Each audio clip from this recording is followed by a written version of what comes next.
Hello students, हम लोग पढ़ रहे थे chapter number 8 human health and diseases. इसमें हम लोगों ने लास्ट क्लास में पढ़ा था बैक्टीरियल डिसीजेस को। बैक्टीरियल डिसीजेस में हमने पढ़ा था टाइफाइड एंड न्यूमोनिया। इसके बाद में हम लोगों ने पढ़ा था वायरल डिसीज कॉमन कोल्ड को। आज हम पढ़ेंगे प्रोटोजोन्स डिसीजेस को। प्रोटोजोन डिसीजेस में सबसे पहले हम पढ़ते हैं मलेरिया। मलेरिया के बारे में आप लोगों ने सुना हुआ है। मलेरिया को कॉज करने वाला जो पैथोजन है वो होता है प्लाज्मोडियम। प्लाज्मोडियम की कुछ स्पीशीज हैं जो इस डिसीज को कॉज करती हैं, और वो स्पीशीज कौन कौन सी हैं? वो स्पीशीज हैं Plasmodium vivax, Plasmodium malaria and Plasmodium falciparum. ये स्पीशीज प्लाज्मोडियम की हैं जो मलेरिया डिसीज को कॉज करती हैं। इस डिसीज को कौन सा पैथोजन कर रहा है? प्रोटोजोन। प्लाज्मोडियम इस डिसीज को कॉज करता है, और ये इसकी स्पीशीज है। कौन कौन सी है? Plasmodium vivax, Plasmodium malaria and Plasmodium falciparum. ये स्पीशीज जो है वो मलेरिया को कॉज कर रही है। इसके बाद हम देखेंगे कि जो प्लाज्मोडियम फैल्सीपेरम होता है ये most serious and fatal malignant malaria को कॉज करता है। स्पीशीज की तरह मलेरिया भी डिफरेंट टाइप का होता है, और जो मलेरिया फैल्सीपेरम स्पीशीज से कॉज होता है, प्लाज्मोडियम की फैल्सीपेरम स्पीशीज जो मलेरिया कॉज करती है, ये मलेरिया बहुत ज़्यादा सीरियस होता है, मोस्ट सीरियस होता है और बहुत ज़्यादा घातक होता है। ये जानलेवा भी हो सकता है। The vector of Plasmodium is female Anopheles mosquito which transfer the sporozoites। यहाँ पर जो वेक्टर है प्लाज्मोडियम का वेक्टर है फीमेल एनोफिलीज मॉस्क्यूटो, और ये ट्रांसफर करता है स्पोरोजॉइट्स को। स्पोरोजॉइट प्लाज्मोडियम की एक स्टेज होती है, इसकी लाइफ की एक स्टेज होती है। ये इन्फेक्शियस फॉर्म होता है और इसी फॉर्म में ये दूसरे पर्सन को इन्फेक्ट करता है, इसीलिए इसको इन्फेक्शियस फॉर्म कहा गया है। ये स्पोरोजॉइट्स जो रहते हैं, किसके स्पोरोजॉइट्स हैं? ये प्लाज्मोडियम के स्पोरोजॉइट्स हैं। कैसे ट्रांसफर हो रहे हैं? फीमेल एनोफिलीज मॉस्क्यूटो जो है वो इन स्पोरोजॉइट्स को इन्फेक्टेड पर्सन से हेल्दी पर्सन में ट्रांसफर करते हैं। इसीलिए फीमेल एनोफिलीज मॉस्क्यूटो को वेक्टर कहा गया है प्लाज्मोडियम का। वेक्टर आपको मालूम है क्या होते हैं? वेक्टर वो ऑर्गेनिज्म होते हैं जो पैथोजन को one person to another person transmit करते हैं, या हम बोल सकते हैं कि डिसीजेस को एक जगह से दूसरी जगह ले करके जाते हैं। ऐसे ऑर्गेनिज्म को हम बोलते हैं वेक्टर। तो यहाँ पर जो वेक्टर है मलेरिया का वो क्या है? Female anopheles mosquito. यहाँ पर मेल एनोफिलीज मॉस्क्यूटो जो है वो वेक्टर नहीं होते हैं। और ऐसा क्यों होता है? क्योंकि जो मेल एनोफिलीज मॉस्क्यूटो होते हैं वो हर्बीवोर्स होते हैं, वो प्लांट्स के जो फ्लावर रहते हैं फ्लावर्स के नेक्टर को सक करते हैं, जबकि फीमेल एनोफिलीज मॉस्क्यूटो जो है वो क्या करते हैं? वो पर्सन के ब्लड को सक करते हैं। इसीलिए ये जो डिसीज है ये किसके थ्रू ट्रांसमिट हो रही है? कौन ट्रांसफर कर रहा है इसको? इसका जो वेक्टर है फीमेल एनोफिलीज मॉस्क्यूटो, वो इस डिजीज को ट्रांसफर कर रहा है from one person to another person. Treatment is by anti malarial drugs like quinine and chloroquine. यहाँ पर इसका जो ट्रीटमेंट किया जाता है एंटी मलेरियल ड्रग्स लिए जाते हैं, यानी कि जो मेडिसिन होती है एंटी मलेरियल ड्रग्स वो कौन कौन सी हैं? Quinine and chloroquine. तो यहाँ पर ये जो दोनों मेडिसिन हैं, ये दोनों ड्रग्स जो हैं ये कैसी हैं? एंटी मलेरियल ड्रग्स होते हैं। Malaria can be prevented by killing mosquito by spraying DDT, BHC, etc. and using insect repellent, mosquito net, etc. अभी हमने पढ़ा ये मॉस्क्यूटो जो वेक्टर की तरह काम कर रहे हैं, ये पैथोजन को ट्रांसफर कर रहे हैं एक जगह से दूसरी जगह। तो क्या कर सकते हैं? इस डिसीज को प्रिवेंट करने के लिए इन मॉस्क्यूटोज को किल कर दिया जाता है, और किल करने के लिए जो यूज किया जाता है वो होता है DDT और BHC। इन दोनों का स्प्रे करने से क्या किया जा सकता है? मॉस्क्यूटोज को खत्म कर सकते हैं, मॉस्क्यूटोज को मार सकते हैं। किसके स्प्रे से? DDT एंड BHC के स्प्रे से। DDT होता है डाइक्लोरो डाइफिनाइल ट्राइक्लोरोइथेन, और BHC होता है बेंजीन हेक्साक्लोराइड। तो इनके स्प्रे से जो मॉस्क्यूटोज है अगर उसको मार दिया जाएगा तो ये डिसीज जो है वो ट्रांसफर नहीं होगी, क्योंकि वेक्टर ही खत्म हो जाएगा। मॉस्किटो क्या कर रहा है, वेक्टर की तरह काम कर रहा है, ये पैथोजन को एक जगह से दूसरी जगह ले करके जा रहा है। अगर हम वेक्टर को ही खत्म कर देंगे तो पैथोजन जो है वो ट्रांसफर नहीं होगा। और क्या किया जा सकता है, यूजिंग इंसेक्ट रिपेलेंट। यहाँ पर जो रिपेलेंट रहते हैं, जो मॉस्किटो को रिपल करते हैं, उसका यूज कर सकते हैं हम मॉस्किटो से बचने के लिए, इसे प्रिवेंट करने के लिए। या हम यूज करते हैं मॉस्किटोस नेट का, जालियों का यूज किया जाता है ताकि हम क्या कर सकें, इसको प्रिवेंट कर सकें। अभी हमने पढ़ा कि प्लाज्मोडियम जो है वो मलेरिया डिसीज को कॉज कर रहा है। प्लाज्मोडियम पैथोजन है और इसका वेक्टर जो है वो था फीमेल एनोफिलीज मॉस्किटो। अब हम पढ़ते हैं प्लाज्मोडियम की लाइफ साइकिल को। प्लाज्मोडियम की लाइफ साइकिल 2 होस्ट में कंप्लीट होती है। इसका एक होस्ट है ह्यूमन बीइंग और एक होस्ट है female anopheles mosquito. Female anopheles mosquito इसका प्राइमरी होस्ट है और ह्यूमन बीइंग जो है वो इसका सेकेंडरी होस्ट होता है।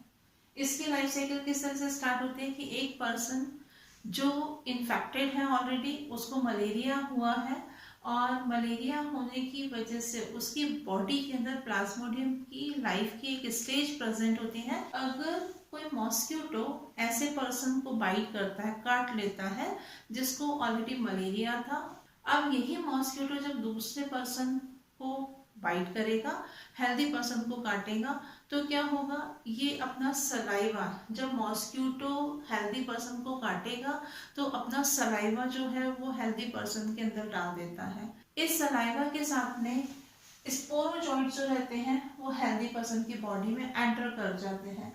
तो यहाँ पर लाइफ साइकिल स्टार्ट हुई कि जो स्पोरोजॉइट्स हैं, जो कि इसका इन्फेक्शियस फॉर्म है। अभी हमने पढ़ा कि प्लाज्मोडियम की लाइफ में डिफरेंट स्टेजेस होती हैं, उसी का एक फॉर्म होता है स्पोरोजॉइट्स, और ये स्पोरोजॉइट्स से क्या होते हैं, इन्फेक्शियस फॉर्म होते हैं। तो इस तरह से स्पोरोजॉइट्स क्या हुए, एक हेल्दी पर्सन की बॉडी में आ गए। अब यहाँ से ये स्पोरोजॉइट्स जो ब्लड की हेल्प से कहाँ पर आएंगे, लीवर सेल तक आते हैं, लीवर्स की सेल में आ जाते हैं, लीवर की सेल पर अटैक करते हैं। कौन सा फॉर्म, स्पोरोजॉइट्स फॉर्म। और यहाँ पर लीवर की सेल के अंदर इनमें मल्टीप्लिकेशन होता है, ये रिप्रोड्यूस करते हैं अपने आप को, और ये रिप्रोडक्शन कौन सा होता है, एसेक्सुअल रिप्रोडक्शन होता है। यहाँ पर इनका नंबर इंक्रीज होगा। जब इनका नंबर इंक्रीज होता है तो जो लीवर की सेल है जहाँ पर इनका नंबर इंक्रीज हो रहा था, ये मल्टीप्लाई कर रहे थे, ये सेल जो होती है वो बर्स्ट हो जाती है। लीवर की सेल जो होंगी वो बर्स्ट हो जाएंगी और यहाँ पर ये ब्लड में रिलीज हो जाएंगे। अभी यहाँ पर लीवर की सेल के बर्स्ट होने से जो स्टेज रिलीज होती है प्लाज्मोडियम की, उसको मीरोजॉइट्स कहा जाता है। ये मीरोजॉइट्स जो हैं अब अटैक करते हैं आरबीसीज पर, जो रेड ब्लड कॉर्पसेल्स होती हैं उस पर अटैक करते हैं। आरबीसीज की सेल में ये एंटर करने के बाद में एक रिंग लाइक स्ट्रक्चर फॉर्म करते हैं, जिसको हम बोलते हैं ट्रोपोजॉइट्स। मीरोजॉइट्स ने आरबीसीज को इन्फेक्ट किया था और आरबीसीज के अंदर ये रिंग लाइक स्ट्रक्चर फॉर्म करे, जिसको हम क्या बोलते हैं, ट्रोपोजॉइट बोलते हैं। यहाँ पर भी इनका नंबर इंक्रीज हो रहा है। आरबीसीज में जब इसका नंबर इंक्रीज होगा तो ये जो ट्रोपोजॉइट्स होते हैं, ये ट्रोपोजॉइट्स आरबीसीज के अंदर फॉर्म करते हैं मीरोजॉइट्स को, मीरोजॉइट्स बनाते हैं। मींस आरबीसीज की सेल जब बर्स्ट होगी तो बहुत सारे मीरोजॉइट्स होते हैं वो रिलीज हो जाते हैं, और ये मीरोजॉइट्स होते हैं फिर से क्या करते हैं, आरबीसीज को इन्फेक्ट करते हैं। पर कुछ ट्रोपोजॉइट्स जो रहते हैं वो गैमेटोसाइट्स का फॉर्मेशन करते हैं।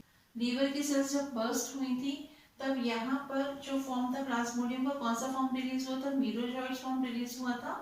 ये मीरोजॉइट्स ने किसको इन्फेक्ट किया, आरबीसीज को इन्फेक्ट किया, आरबीसीज के अंदर एंटर किए, आरबीसीज के अंदर इसने रिंग लाइक स्ट्रक्चर फॉर्म किया और जो स्ट्रक्चर बनाया उसको क्या नाम दिया गया, ट्रोपोजॉइट्स। ये भी प्लाज्मोडियम की एक फॉर्म होती है। ट्रोपोजॉइट्स जो है क्या कर रहे हैं, एसेक्सुअली रिप्रोड्यूस हो रहे हैं, और कुछ ट्रोपोजॉइट्स जो है वो फिर से किसका फॉर्मेशन करते हैं, मीरोजॉइट्स का फॉर्मेशन करते हैं।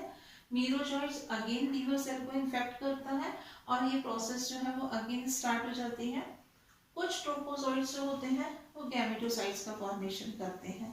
यहाँ पर जब आरबीसीज रप्चर्ड होती हैं, यहाँ पर रिप्रोडक्शन कौन सा हो रहा है, ए सेक्सुअल रिप्रोडक्शन हो रहा है। किसका रिप्रोडक्शन हो रहा है, प्लाज्मोडियम का ए सेक्सुअल रिप्रोडक्शन हो रहा है यहाँ पर। तो जब ये आरबीसी स्ट्रक्चर्ड होते हैं तब उस टाइम ये एक टॉक्सिन मटेरियल रिलीज करते हैं, हीमोजोइन। और ये हीमोजोइन जब बॉडी के अंदर रिलीज होता है आरबीसी के रप्चर होने से, तभी बहुत ज़्यादा शिवरिंग होने लगती है, टेम्परेचर इंक्रीज हो जाता है, फीवर आने लगता है पर्सन को। और वो कब होता है, जब आरबीसी की सेल्स रप्चर हो जाती हैं, बर्स्ट होने लगती हैं। और ये बर्स्ट क्यों हो रही है, क्योंकि यहाँ पर ट्रोपोसॉइट्स का नंबर जो होता है वो इंक्रीज हो जाता है। अब यहाँ पर ये जो गैमेटोसाइट है, इस स्टेज में गैमेटोसाइट्स जो हैं वो कहाँ पर है, ह्यूमन ब्लड के अंदर है। इस स्टेज में जब ह्यूमन बीइंग को कोई mosquito, female anopheles mosquito bite करती है, काटती है, तो यहाँ से ये गैमेटोसाइट्स जो हैं वो कहाँ पर आ जाएंगे, वो फीमेल एनोफिलिस मॉस्क्यूटो की गट में आ जाते हैं। इन गैमेटोसाइट्स को प्लाज्मोडियम की जर्म सेल्स भी कहा जाता है। ये मॉस्क्यूटोज के गट के अंदर फ्यूज होते हैं। ये जो गैमेटोसाइट से मीन्स जो मेल गैमेट और फीमेल गैमेट है वो फ्यूज होते हैं कहाँ पर, गट में। किसकी गट में, मॉस्क्यूटो की गट में ये फ्यूज होंगे। यहाँ पर इनका डेवलपमेंट होगा। गट के अंदर गैमेटोसाइट का फ्यूजन होता है और डेवलपमेंट होता है और फॉर्मेशन होता है वैसे किसका, स्पोरोजोइट्स का। ये स्पोरोजोइट्स गट से कहाँ पर आ जाते हैं, सलाइवरी ग्लैंड्स में आकर के ये कलेक्ट हो जाते हैं। और ऐसे फीमेल मॉस्क्यूटोज जब किसी हेल्दी पर्सन को बाइट करते हैं, काटते हैं, तो ये स्पोरोजोइट्स जो होते हैं वो कहाँ पर आ जाएंगे, ह्यूमन बीइंग के ब्लड में आ जाते हैं। ये फिर से लिवर सेल को इन्फेक्ट करेंगे और ये साइकिल जो है वो इस तरह से चलती रहती है। तो ये थी प्लाज्मोडियम की लाइफ साइकिल। तो इस तरह से प्लाज्मोडियम की लाइफ साइकिल जो है वो ह्यूमन बीइंग और फीमेल मॉस्क्यूटोज की बॉडी के अंदर कंप्लीट होती है। It all begins when an infected mosquito bites a human. This helps transfer the malarial parasite into the human body. In order to enjoy her blood meal, the female Anopheles mosquito secretes her saliva into the human bloodstream to prevent blood coagulation. It's with this secretion that the parasite gets a chance to enter the human body. The disease-causing Plasmodium gets transferred from the mosquitoes to the humans in the form of sporozoites. Sporozoites is a stage in the life cycle of the Plasmodium. At this particular stage, they are capable to cause an infection in the human body. And how do they do that? Once they enter the bloodstream of the humans, they eventually reach their target, that is, the liver. Here, they attack the liver cells and stay inside them for quite a long time. They reproduce asexually in order to increase their number. After that, they release themselves back into the bloodstream by bursting out the liver cells. The form in which they are released into the bloodstream is known as the merozoites. These merozoites now target the red blood cells, the RBCs. Now, in the RBCs, the merozoites develop into a ring-like structure called the trophozoite. This form can have two fates. Most of the trophozoites begin with the asexual cycle to give rise to a new merozoites. And this occurs exponentially. The number of merozoites produced is too large for the RBCs to contain. Hence, they are released out with the bursting of the RBCs. The released merozoites can now attack new RBCs and keep increasing their population exponentially. The other fate of the trophozoites is entering a sexual cycle. With this, the trophozoites give rise to two different gametocytes. Gametocytes, in simple terms, are like the germ cells of Plasmodium. When a non-infected mosquito approaches the infected human for a blood meal, then these gametocytes quickly pass into the mosquito's body with the sucked blood. Now here, in the mosquito's body, both male and female gametocytes, which are like the germ cells, fuse to form a zygote. That is, the fertilization of these gametocytes results in the formation and the development of a zygote in the mosquito's gut. From here, a structure called oocyst is developed which crosses the gut wall and reaches the salivary glands. Here, the oocyst now releases several sporozoites which are the mature infective forms of the parasite, ready to infect a new healthy individual with the next blood meal. So when this female Anopheles mosquito bites a healthy person, the sporozoites get transmitted, thus repeating the complete cycle and causing the infection.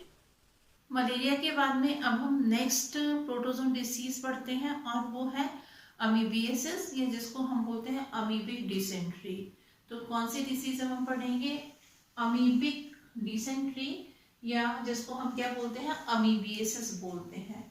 ये disease जिस pathogen से cause होती है उस pathogen का नाम है Entamoeba histolytica. ये पैथोजन ह्यूमन बीइंग की लार्ज इंटेस्टाइन में रहता है और लार्ज इंटेस्टाइन को इन्फेक्ट करता है। इसमें हम देखेंगे कि जो हाउस फ्लाई रहती है वो हाउस फ्लाई एक कैरियर की तरह काम करती है, यानी कि ये जो पैथोजन है इस पैथोजन को एक जगह से दूसरी जगह ले जाने का काम कौन कर रहा है? यहाँ पर हाउस फ्लाई करती है। हाउस फ्लाई जब इन्फेक्टेड पर्सन के फीसेस पर बैठती है, उसकी विष्ठा पर बैठती है और फिर वहां से जब ये फूड पर बैठती है तो क्या होता है? ये ट्रांसमिट करती है पैथोजन को, एक जगह से दूसरी जगह लेकर के जाती है। और ऐसे कंटामिनेटेड फूड को जब कोई हेल्दी पर्सन खाता है तो उसकी बॉडी में किसका इन्फेक्शन हो जाता है? एंटमीबा हिस्टोलिटिका का इन्फेक्शन होता है और उसको कौन सी डिसीज होगी? अमीबियासिस डिसीज होती है। तो यहाँ पर हम देखेंगे कि house fly acts as mechanical carrier and transmit the parasite from feces of infected person to the food। क्या हो रहा है यहाँ पर? हाउस फ्लाई जो है वो एक मैकेनिकल कैरियर की तरह काम कर रही है और साथ में ये ट्रांसमिट कर रही है किसको? पैरासाइट को। कहाँ से कहाँ तक? From faeces of infected person, जो इन्फेक्टेड पर्सन है उसके फीसेस से टू द फूड, फूड तक लेकर के जा रही है पैरासाइट्स को। Infection takes place through contaminated food and water. Infection कैसे हो रहा है? इन्फेक्शन कंटामिनेटेड फूड और वाटर को इंटेक करने से होता है।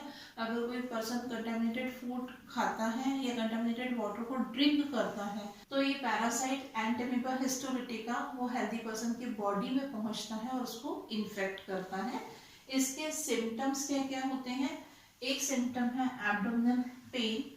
एब्डोमेन में पेन होता है। एब्डोमेन कौन सा पार्ट होता है? हमने पढ़ा हुआ है कि जो डायफ्राम रहता है हमारी बॉडी में, डायफ्राम के नीचे का पार्ट जो रहता है उसको हम बोलते हैं एब्डोमेन और ऊपर के पार्ट को हम बोलते हैं थोरेसिक पार्ट। तो एब्डोमिनल पेन होता है, यहाँ पर डायफ्राम के नीचे का जो पोर्शन होता है वहां पर दर्द होता है। कॉन्स्टिपेशन की प्रॉब्लम होती है। कॉन्स्टिपेशन का मतलब होता है कब्ज होना। यहाँ पर स्टूल जो रहता है, इन्फेक्टेड पर्सन जो है उसका स्टूल जो है वो प्रॉपर तरीके से रिमूव नहीं हो पाता है। नेक्स्ट सिम्टम है क्रैम्प्स। जो एब्डोमेन रहता है एब्डोमेन पार्ट में एडन होने लगती है। Stool with excess mucus and blood clots.